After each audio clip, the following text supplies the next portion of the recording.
శ్రీమాత్రే నమః. సద్గురు జ్యోతిషాలయం డిసెంబర్ 2025 ఆంగ్ల నూతన సంవత్సరంలో ఈ 2025లో ఆఖరి నెలగా అని చెప్పుకోవచ్చు.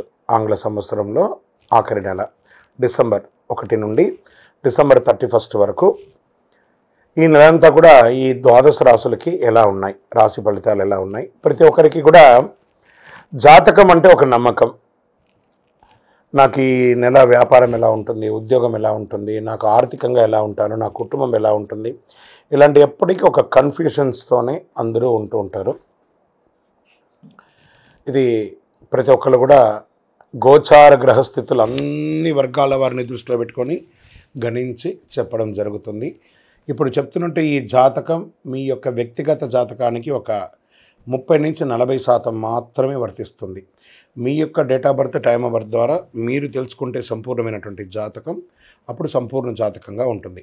మళ్ళీ చెప్తున్నాను, ప్రతి ఒక్క ఎపిసోడ్లోనూ చెప్తూ ఉంటాను నేను, జాతకం పడుతున్న వర్షానికి ఒక గొడుగు మాత్రమే కానీ జాతకం జీవితం కాదు.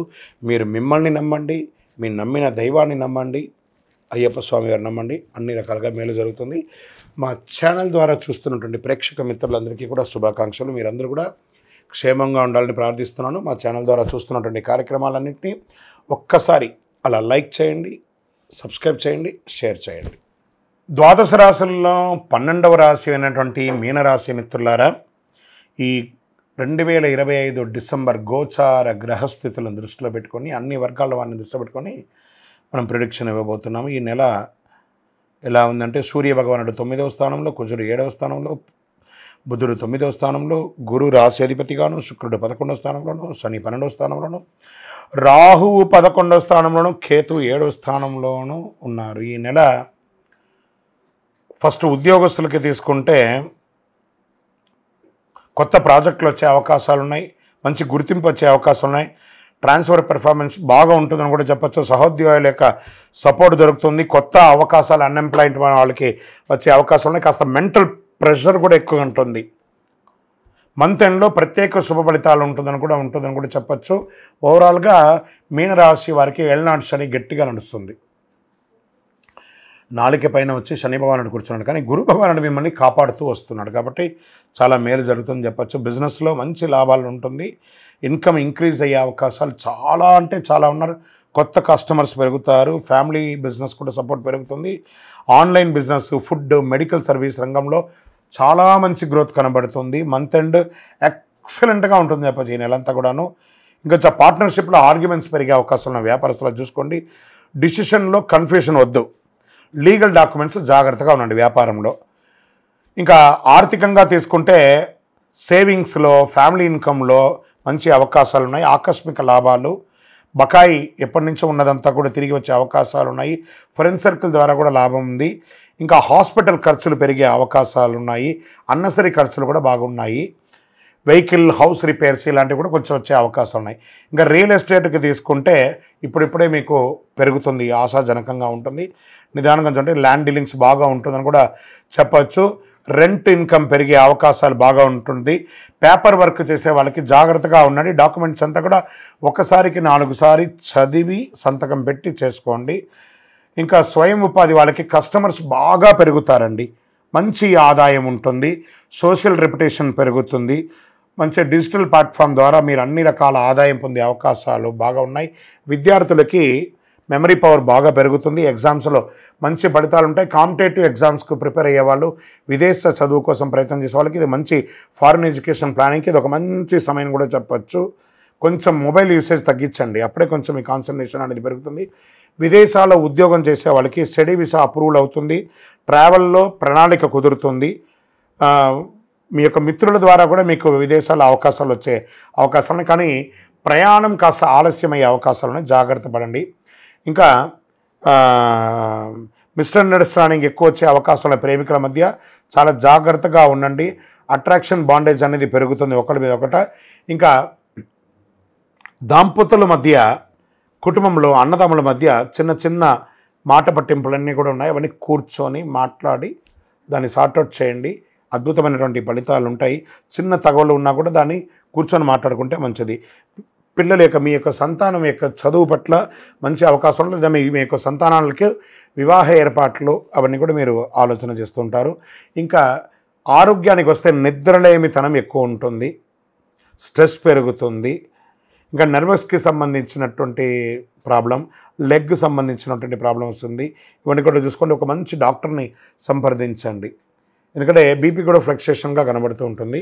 చాలా జాగ్రత్తగా కార్డియా రిలేటెడ్ కూడా ఒకసారి మాస్టర్ చెకప్ చేసుకోండి. ఒక శస్త్రచికిత్స అయితే కనబడుతుంది, జాగ్రత్త. ఈ నెల మీకు మిశ్రమమైనటువంటి లాభ నష్టాలు కనబడుతున్నాయి కాబట్టి మీ లక్కీ నంబర్ 9 అని కూడా చెప్పచ్చు. శనివారం నువ్వుల నూనె మీ ఇష్టదైవానికి మీ వయసు ఎంత ఉందో అన్ని వెలిగించండి. గోధుమలు దానం ఇవ్వండి లేదా గోధుమ పిండి దానం ఇవ్వండి. అమ్మవారిని ప్రార్థన చేయండి. పసుపు పూలతో అర్చన చేయండి. మీ వయస్సు ఎంత ఉందో అన్ని దీపాలను మీ యొక్క కులదైవం ఇష్టదైవంలో వెలిగించండి. చంద్రాష్టమం వచ్చేటప్పటికి 14/12/2025 9:41 రాత్రి నుండి 17/12/2025 10:26 ఉదయం వరకు చంద్రాష్టమం ఉంటుంది. ఈ యొక్క 2.5 రోజులు మాట్లాడేటప్పుడు, ఇతరులతో సంతకం పెట్టేటప్పుడు, ప్రయాణంలో జాగ్రత్త జాగ్రత్త జాగ్రత్త. ఏళ్ళనాడు శని నడుస్తుంది కాబట్టి శని భగవాన్ని ప్రార్థన చేయండి. ఆ యొక్క నవగ్రహాలకి ఆరాధన చేయండి. మీ ఇష్టదైవానికి దీపం వెలిగించి ప్రార్థన చేయండి. దేహి మే బుద్ధి వైశిష్ట్యం, దేహి మే నిత్య యవ్వనం, దేహి మే పరమానందం, దేవదేవ జగత్పతే శనైశ్వర, ఓం శనైశ్వరాయ నమః అని చెప్పి 108 సార్లు డైలీ ప్రార్థన చేయండి. ఇంకను మీ యొక్క వ్యక్తిగత జాతకం తెలుసుకోవాలి అని అనుకుంటున్నారా? మీ యొక్క పేరు, మా దగ్గర అపాయింట్మెంట్ పొందాలనుకుంటే మీ పేరు, date of birth, time of birth, place of birth 9000077749కి వాట్సప్ చేయండి. ఆ నెంబర్ని ఇక్కడ మేము డిస్ప్లేలో కూడా పెడుతున్నాము. సో ఇంకను ద్వాదశ రాశుల ద్వారా రాశి ఫలితాలు పొందిన వాళ్ళందరూ కూడా ఆయుర ఆరోగ్య ఐశ్వర్య భోగభాగ్యాలతో ఉండాలని మనస్ఫూర్తిగా ఆశీర్వదిస్తున్నాం. అయ్యప్ప స్వామి వారి అనుగ్రహం మీకు అందరూ కలగాలని ప్రార్థిస్తున్నాం. మీరు తిరుపతికి వచ్చినప్పుడు మన అయ్యప్ప స్వామి వారి 18 అవతారముల దేవాలయం తిరుపతిలో నిర్మించాం. జీవకోన అనే ఒక ప్రాంతంలో వచ్చి దర్శనం చేసుకోండి. ఈ 60 రోజులు కూడా అన్నదానం ఉంటుంది మన దేవాలయంలో. తిరుపతికి వచ్చినప్పుడు మధ్యాహ్నం ఒక రోజు మన దేవాలయంలో భిక్ష ఆతిథ్యం స్వీకరించండి. అందరూ వచ్చి విజయవస్తు మీకోసం ప్రార్థన చేస్తూ ఉంటాం. చంద్రమౌళి వెంకటేష్ శర్మ. శరణమయ్యప్ప. అయ్యప్ప భక్తులందరికీ కూడా ఈరోజు ఒక విశేషమైనటువంటి మెసేజ్తో రావాలని ముందుకు వచ్చాము. రానున్న డిసెంబర్ 1వ తారీఖున తెలంగాణలోని అద్భుతమైనటువంటి క్షేత్రమైనటువంటి లక్ష్మీ నరసింహస్వామి క్షేత్రం యాదగిరిగుట్ట నరసింహస్వామి వారి యొక్క దేవాలయంలో స్వాతి నక్షత్రం అనమాట. ఆ రోజు ఉభయ తెలుగు రాష్ట్రాల్లో ఉన్న వాళ్ళందరూ కూడా చాలా గొప్పగా చూసే తెలంగాణ యొక్క వైకుంఠం అని కూడా చెప్పే యాదగిరిగుట్టలో స్వాతి నక్షత్రం రోజు ఉదయం 5 గంటలకు వైకుంఠం మెట్ల దగ్గర నుంచి గిరి ప్రదక్షిణం అనేది జరగబడుతుంది. ప్రత్యేకించి అయ్యప్పల కోసమే ఆ రోజు యాదగిరిగుట్ట దేవస్థానం వారు, తెలంగాణ ప్రభుత్వం వారు కూడా చాలా గొప్పగా ఏర్పాటు చేస్తున్నారు. స్వాతి నక్షత్రం రోజు దేవాలయం గిరి ప్రదక్షిణం చేయడము, ఆ గిరి ప్రదక్షిణం అయిన తర్వాత పైన ఆ యొక్క గర్భాలయ దర్శనాన్ని అందరికీ కూడా ఏర్పాటు చేయడము, స్వామివారి యొక్క లడ్డు ప్రసాదాన్ని కూడా ఇవ్వడము. ఈ ప్రక్రియ అంతా కూడా ఉదయం 5 నుంచి 7 గంటల లోపే ఉంటుందన్నమాట. మధ్యలో జాయిన్ అవ్వడం ఉండదు. 5-5:30కు నడవడం మొదలుపెట్టేస్తారు. వేల జనాలు వస్తారు. ముందు ఆ వైకుంఠం మెట్ల దగ్గర ముందు స్వామివారి యొక్క నామస్మరణ మోగించుకుంటూ చక్కగా చేయడం. స్వాతి నక్షత్రం రోజు ఎవరైతే ఆ గిరి ప్రదక్షిణం చేస్తారో వారికి ఏ విధమైనటువంటి నరదృష్టి ఉన్నా పోతుంది. ఒకటి, ఏ విధమైనటువంటి ఆర్థికమైనటువంటి మానసికమైనటువంటి కుటుంబ సమస్యలు ఏదైనా ఉన్నా కూడా తొలగుతుంది. గర్భదోషం ఉన్నా కూడా సంతానం లేని వారికి ఇది తొలగుతుంది. వివాహం కాని వారికి ఎన్నో రకాలుగా ఇబ్బంది ఉన్న వాళ్ళకి తొలగుతుంది.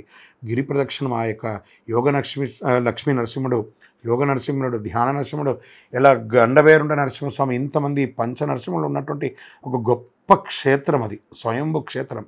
అలాంటి క్షేత్రంలో గిరి ప్రదక్షిణం చేయడం అనేది పూర్వజన్మ సుకృతం ఉంటేనే ఈ యొక్క అవకాశం. అందులోనూ అయ్యప్ప స్వామి దీక్షలో December 1 వచ్చింది కాబట్టి ఈ మాధ్యమం ద్వారా చూసిన వాళ్ళందరూ కూడా ప్లాన్ చేసుకొని ముందు రోజు రాత్రే అక్కడ యాదగిరిగుట్ట దర్శనం వాళ్ళు బయట నుంచి వచ్చిన ప్రత్యేకించి అయ్యప్పలకి ఆ వసతి కూడా ఏర్పాటు చేస్తారు. ముందు రోజు రాత్రి దర్శనం, ప్రత్యేక దర్శనం అయిన తర్వాత సర్వదర్శనం ఉంటుంది కాబట్టి ఈ అవకాశాన్ని వినియోగించుకోండి. శరణమయ్యప్ప. ఎవరు రమ్మన్నారు మిమ్మల్ని? ఫస్ట్ మిమ్మల్ని ఎవరు రమ్మన్నారు? తెలుగువారుని మీరు ఎందుకు చెప్తున్నారు? తెలుగువారిని ఎందుకు చెప్తున్నారు అనేది రాంగ్ అండి. అసలు అది కొంతమంది ఆ ఫోన్లు పెట్టుకొని ఈ డ్రామాలు చేస్తున్నారు. చేయకండి. చాలా భక్తిగా వచ్చే భక్తుల యొక్క మనోభావాన్ని మీరు పెట్టే వీడియో ద్వారా బాధపడుతున్నారు. ఒకటి గుర్తుపెట్టుకుందాం, మన ఇంటికి ఒక ఫంక్షన్కి పిలిచామంటే ఆ ఫంక్షన్లో ఒక 50 మందిని అకామిడేట్ చేయగలుగుతాం అనుకోండి. అక్కడ 500 మంది వస్తే మీరు ఏం చేస్తారు? మీరు ఒక ఇంటి యజమానిగా ఉంటే శబరిమలకి ఎవరు ఎక్కడి నుంచి వస్తున్నారు, ఎంతమంది వస్తున్నారని అన్ప్రిడిక్టబుల్. వాస్తవానికి బాగా గుర్తుపెట్టుకోవాలి. ఆ ఒకళ్ళిద్దరూ 10 గంటలు 18 గంటలు క్యూలో నిలబడి తెలుగువారు అంటే ఇష్టపడ కేరళ ప్రభుత్వానికి అదే పనే, తెలుగువారిని కించపరచడం వాళ్ళ పనే. అయితే తెలుగు తమిళ్ భాష ఇది విభేదం చేస్తున్నారని మనలో ఉన్నటువంటి కొంతమంది వాళ్ళు మీడియా ఫోకస్ అవ్వడానికి కోసం తెలుగువారు తమిళ వారు అని చెప్పి ఫోకస్ చేస్తున్నారు. ఇలాంటి మాటలు ఇలాంటి వీడియోలు పెట్టకండి. అలాంటి వీడియోని ఖండించి బ్లాక్ చేయండి. చాలా తప్పు. శబరిమల ఒక పవిత్రమైనటువంటి క్షేత్రం. అది భక్తులు పెరుగుతారు, జాతర ఉంటుంది. ఆ జాతర సమయంలో ఇబ్బందులు ఉంటాయి, పడాలి. మీరు ఇష్టపడే కదా వెళ్ళారు, అప్పుడు ఆ ఇష్టాన్ని అనుభవించండి. అక్కడ మీరు రాగానే విన్నా రాజమర్యాదకి పెళ్లి భోజనానికే వెళ్ళారు, మీరు రండి కూర్చోండి చైర్ వేయండి మీకు భోజనం పెట్టండి బఫెట్ ప్లేట్ ఇస్తామంటారా? మంచినీళ్ళు కూడా దొరకని ఘోర కీకారణ్యం అండి అది. అక్కడ తిరువాంకూరు దేవస్వం బోర్డు వారు మరియు సెంట్రల్ ఫారెస్ట్ వారు అన్ని ఏర్పాట్లు చేస్తున్నారు. వాళ్ళతో పాటు police department, health department, PW department, defence వాళ్ళు, హెల్త్ వాళ్ళు ఎంతమంది పనిచేస్తున్నారు అనుకున్నారు మీకోసం. కాబట్టి ఇతరుల గురించి మనం తప్పు చెప్పడం చాలా ఈజీ, కానీ దానివల్ల వెనక వచ్చే వాళ్ళందరూ కన్ఫ్యూజ్ అవుతున్నారు. ఫస్ట్ ఇలాంటి నెగిటివ్ క్వశ్చన్స్, నెగిటివ్ ఆన్సర్స్ని దయచేసి ఏ ఛానల్ వారు కూడా ఎంకరేజ్ చేయకండి. వీలుంటే మన ఆధ్యాత్మికాన్ని, హిందుత్వాన్ని పెంచే మంచి విషయాన్ని మాత్రం చెప్పండి. తెలుగువారు గొప్ప, తమిళియన్స్ తక్కువ, మలయాళీ గొప్ప, ఇవన్నీ లేదు. మనమందరం భారతీయులం. నేను కూడా చూస్తాను 2-3 వీడియోస్ అదే వైరల్ అవుతుంది. ఓ వారం నుంచి ఒకడే మాట్లాడుతున్నారు తెలుగు వాళ్ళంటే తక్కువ. ఏం తెలుగు వాళ్ళని తక్కువ అంటే మేము పేరు మీద ఏమన్నా నేను తెలుగు, నేను తమిళ్, నేను మలయాళం ఏమన్నా అక్కడ బోర్డు వేసుకొని పోతున్నారు శబరిమలకి ఎవరన్నా? అందరూ నల్ల బట్టలే. ఎక్కడ చూసినా నీవే అయ్యప్ప, ఎవరి డ్రెస్సు చూసినా నలుపే. ఇంకా ఇక్కడ భాష ఎక్కడ ఉంది, ఊరెక్కడ ఉంది, తెలుగు అది ఇవన్నీ ఉన్నాయి. ఇవన్నీ అబద్ధపు మాటలు. ఎంటర్టైన్ చేయకండి. శబరిమల అద్భుతంగా ఉంది. స్వామివారు మీకోసం ఎదురు చూస్తున్నారు చిరునవ్వుతో, అనుగ్రహంతో. సంతోషంగా వెళ్ళిరండి. దర్శనం కూడా జరుగుతుంది. శరణమయ్యప్ప.